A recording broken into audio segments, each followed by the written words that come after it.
gente, eu não sei o que tá acontecendo. Eu tô falando sério. Agora eu tava aqui na cozinha, aí eu ouvi um barulho que eu nem sei. Não, tô falando sério.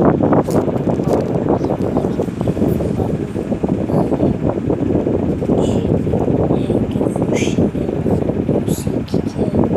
Até agora eu não tô querendo.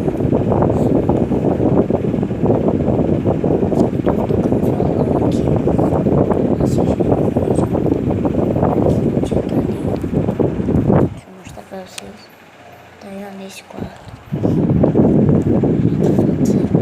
Eu não sei o que tá acontecendo. Eu exatamente não sei o que tá acontecendo. Eu vi um barulho ali. E agora eu não sei o que tá acontecendo. Eu não sei exatamente o que tá acontecendo. Porque essa casa ela é pequena.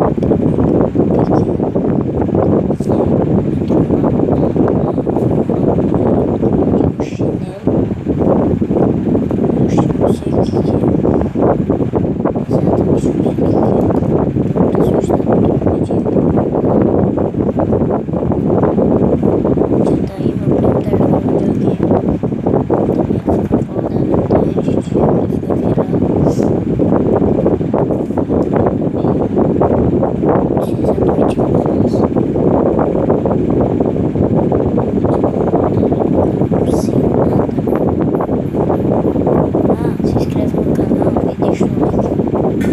Eu não sei o que tá acontecendo.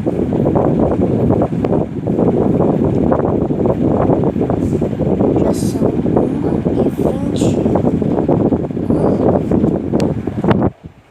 Deixa eu ver que horas são. 1h29. Ali, ó. Tem um relógio mais. Grava o celular então.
Ele tá vendo ali?